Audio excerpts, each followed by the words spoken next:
qual o melhor jogador que ele já viu jogar? Você vai se surpreender. Messi. Eu vi o Messi algumas vezes no campo. Ah, isso aí é um privilégio. Mas então, Algumas não, várias. você viu, por exemplo, o Zico, você viu. Zico, depois do Messi, pra mim é o Zico. Mas de todos, então, Messi. Messi. Dos que eu vi e não conto... Eu preciso fazer um parênteses. Eu não conto nunca o Edson. Arantes do Nascimento, eu não conto. E nem o Pelé.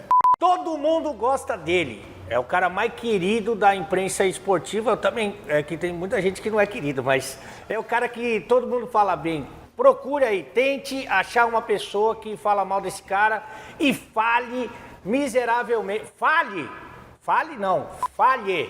miseravelmente. Sabe de quem que eu tô falando? Sabe de quem? Esse narrador maravilhoso. Oh, que alegria, que alegria. Vai rolar um babado forte aqui. Forte. Ó, Luiz. Mas quem manda no bagulho aqui é você. Mais ou menos, né? Mais ou menos. Que eu venho aqui, na verdade, quem faz as perguntas são os caras que estão inscritos no canal. Porque o que me admira é que tem gente que está inscrita no canal. Mas aí eu só falo que o Luiz vai. O Luiz Roberto vai lá. Os caras falam, acho que não vai. Não vai. Então, os caras que mandam pergunta. Acho que não vai? Mas esse negócio que eu falei é muito verdade, Luiz. Eu perguntei para algumas pessoas, né? Nem lembro quem que passou o teu contato, se foi o Guga, se foi o Amigão, que a gente tem vários colegas em comum, né? E esses são colegas mesmo, são amigos queridos. São mesmo. Amigão é impagável. Nossa, Amigão é meu maior amigo, sabia? E ele há muitos anos. Eu vou começar já. Fazer um brinde. Vamos fazer um brinde. Eu tô olhando para isso aqui, tô com a boca seca aqui. Viva.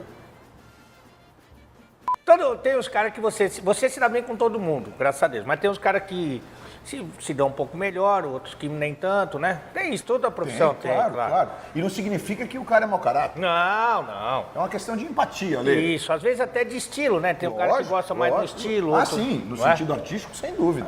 Tem isso aí. Tá, então roda a vinheta de narrador da primeira prateleira, porque o Luiz Roberto tá aqui. Leandro Santos, fala Alê, deficiente estético, mais feio que bater na mãe. Pergunta pro Luiz se ele sentiu a pressão em ter que substituir o Galvão na final da Liberta. Obrigado pela narração dos gols do Gabigol, ele tá falando. Bom, Laércio, meu amigo Laércio, valeu, garoto. Dá uma curtida legal aí, espalha pra turma. Primeiro quer dizer que ele não é deficiente estético, tá? Ele fez, inclusive, rinoplastia, tá com o nariz empinadinho aqui. Gente! Fiz? Fez, tá bonito. Olha lá. Mas não deu certo.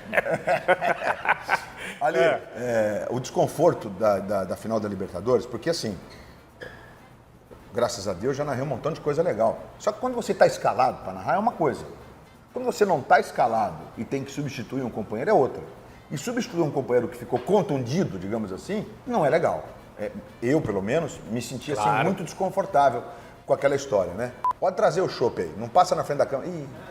E aí, quando eu fiquei sabendo que o Galvão tinha tido aquele probleminha, porque foi um probleminha, graças a Deus foi um probleminha, ele tá Você ficou sabendo quanto tempo antes do jogo? Na quinta-feira, o jogo era sábado. Tá. E eu tava de folga na quarta, na quinta e na sexta e tava no Ceará. Ia voltar no sábado para estar no stand-by mesmo do jogo, inclusive. E aí, de manhã cedo, na quinta-feira, me ligou a nossa diretora.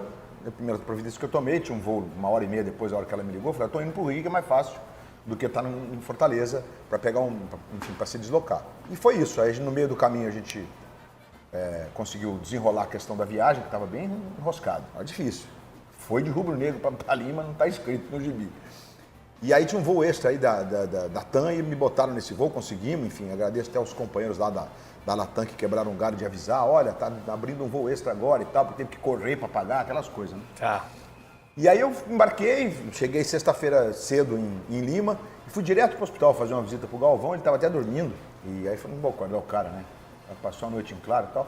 Fiquei ali do lado dele, então aí a partir daí eu me senti mais tranquilo. Mas, assim, não é uma questão que envolve a profissão, tecnicamente falando, de você ir lá e fazer o que você está acostumado a fazer todo dia. É mais mesmo uma questão emocional, de uma coisa que estava divulgada. Todo mundo sabia que era o Galvão que ia narrar o jogo, né? Então teve esse lado mesmo, essa pressão emocional de ter que substituir um companheiro nessa circunstância. Mas depois que eu tive com ele lá e tal, e a primeira coisa que aconteceu depois que eu falei com a nossa diretora foi a mulher do Galvão. Ela me mandou uma mensagem muito carinhosa e eles foram muito carinhosos, ele é muito carinhoso comigo, tem uma vírgula para falar do Galvão.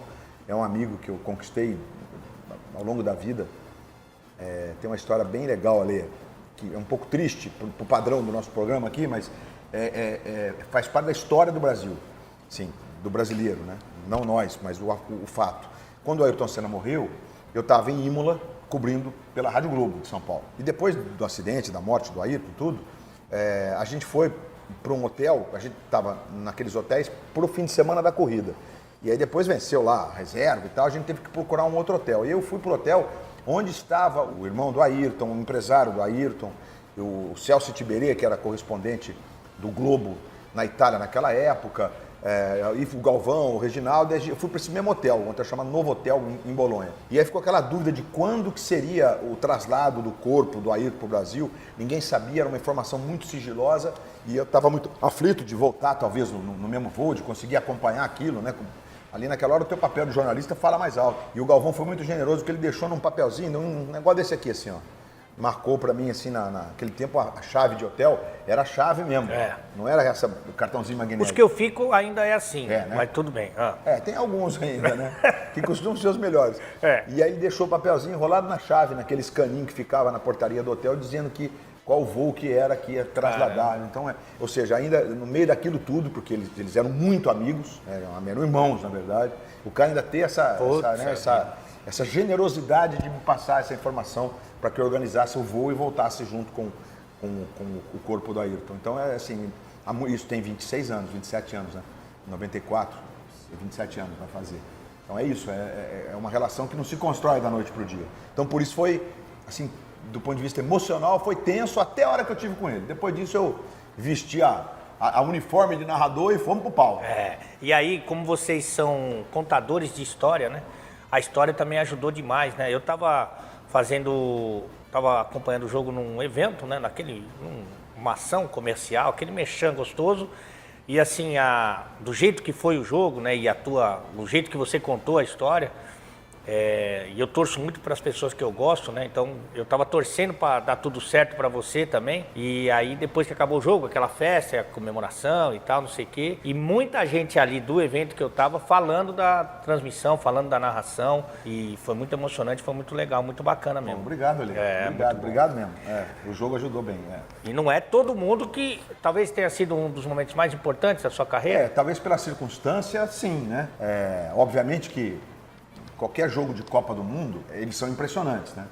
Se você pega a Copa de 2018, por exemplo, o jogo que antecedeu a estreia do Brasil, que foi Alemanha e México, foi a estreia da Alemanha, é um jogo que teve níveis de audiência parecidos com esse da final da Libertadores. Claro que não tem um componente de uma torcida apaixonada envolvido nisso, né? E um país inteiro também, de uma forma ou de outra, muito torcendo contra, muito torcendo a favor, não importa. Mas eu digo assim, do ponto de vista do conjunto da obra, talvez tenha sido muito pesado pela circunstância que envolveu o Galvão, né? O diretor também foi muito feliz no Peru, mas aí é outra circunstância. Foi muito feliz? Muito. Ele destruiu?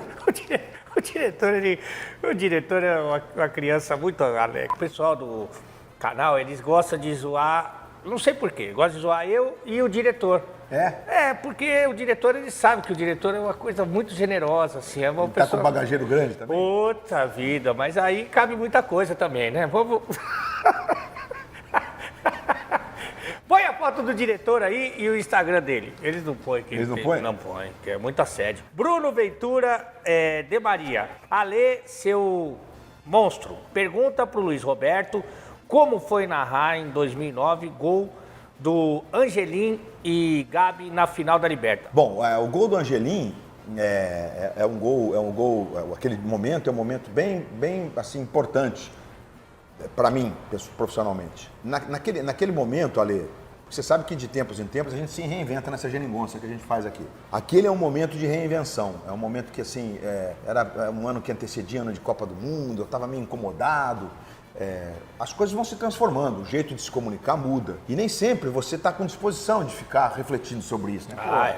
Nem sempre você está com um tesão de falar, pô, eu quero parar aqui para pensar o que eu estou fazendo.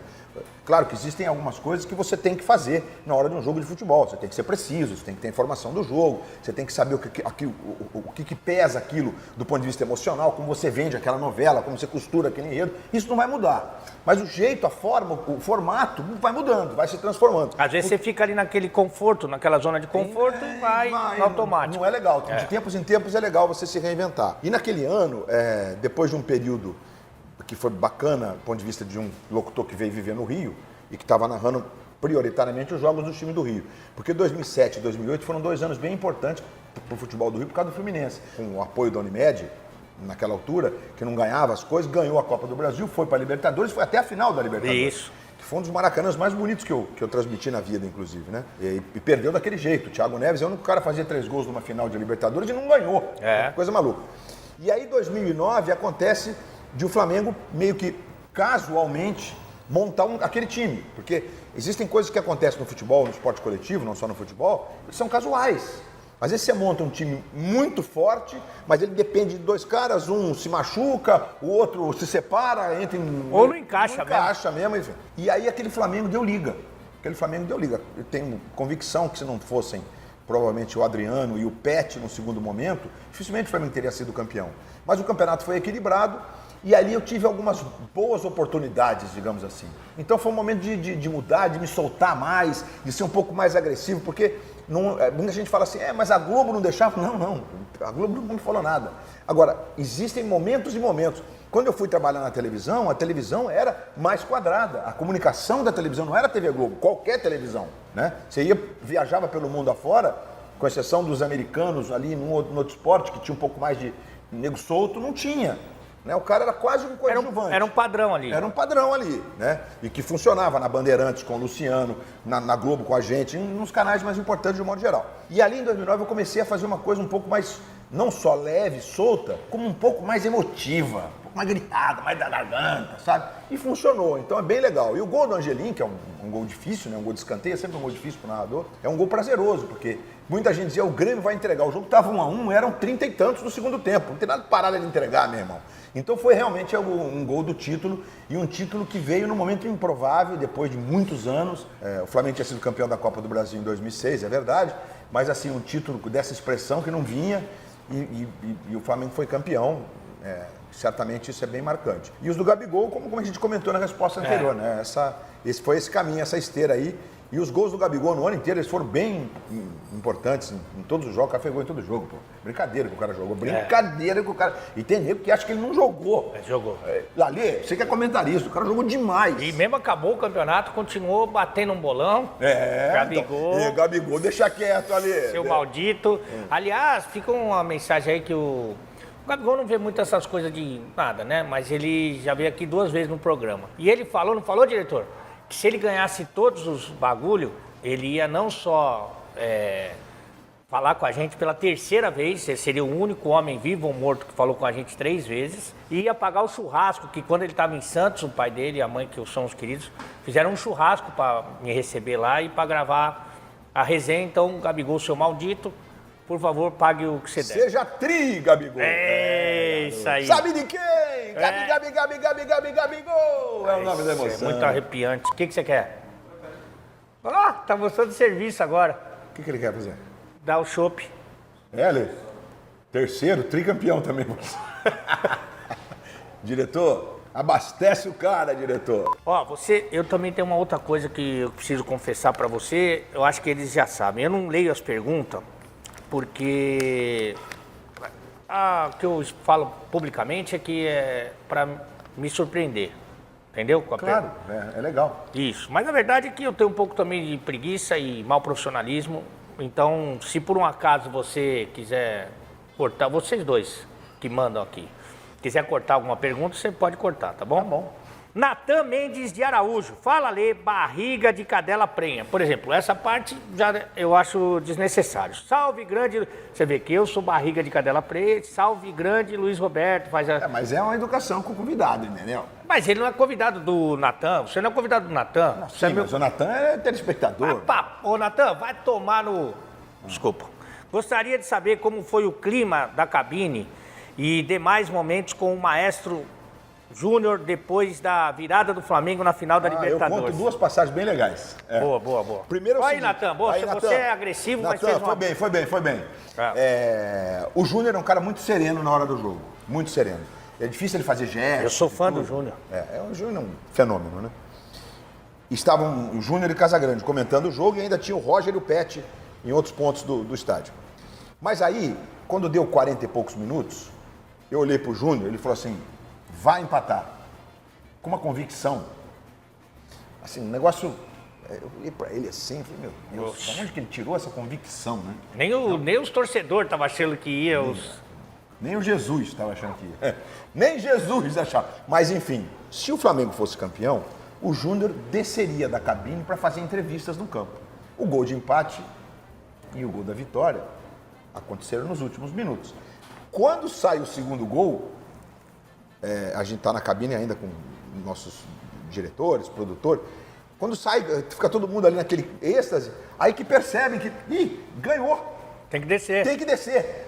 Sai daqui, se manda arrancar o cara. Aí deu a sorte, porque como estava a torcida do Flamengo, a passagem era no meio do torcida do Flamengo, a descida aqui. Por coincidência, a gente não sabia quando a gente foi para a cabine, que era ali que ia ficar a torcida do Flamengo. A sorte é que os caras estavam tão em êxtase que não perceberam ele. Porque você não ia chegar. Caraca. Ele não ia chegar. Não perceberam. De uniforme, então, imagina. O Júnior é peculiar, né? Ele não é mais o capacete, mas aquele bigodinho, a cabecinha branca, o cabelo com aquela brilhantina intocável. E ele passou batido, e aí a cena mais importante, que ele entra no campo, e ele tá com o Pet vem para entregar para ele o microfone, e o Gabigol se aproxima e eles se abraçam, é uma das imagens mais bonitas. Cara, ó. É impressionante, né? Porque se juntaram ali gerações, né? 3 gerações, e 2 envolvidas com a conquista da Libertadores, com diferença de 38 Tá anos. louco, ó, isso aí arrepia mesmo. Aliás... Mas o Júnior trabalhar com o Júnior é um privilégio. Aliás, a gente tem essas malas desses comentaristas, entendeu? Eles ajudam muito a gente. É verdade. E o Júnior, Casão, Caio, Roger, o Paulo Nunes, agora a gente tá com o Pedrinho, que craque. Nossa, mãe. Que craque. Então é muito prazeroso, porque eles são envolvidos, eles amam esse negócio. Então é muito gostoso conversar com eles, trocar com eles e aprender com eles. E aí depois do jogo eu perguntei pro Júnior, para finalizar, por que você estava tão convicto que ia empatar? Ele falou assim, porque quando deu 28, 29 minutos, foi a primeira vez que uma bola chegou no Bruno Henrique e ele conseguiu dominar e virar para o marcador. E aí saiu uma jogada, quase até sai um gol. Tem uma jogada, uma tabela, cruza o Gabigol, perde o gol não alcança a bola. Na sequência tem um outro lance também que começa com o Bruno Henrique conseguindo, porque o cara não estava conseguindo virar. Não. O River estava marcando encostado nos caras. E aí ele estava com essa convicção que o jogo ficou outro a partir da questão física, de 28 e 29 do primeiro tempo. Ele se explicou dessa forma, por isso que ele estava convicto que ia empatar. E não que ia ganhar, virar daquele jeito. Mas ele achava que ia empatar e que o Flamengo ia entrar na prorrogação com mais perna para ganhar o e ele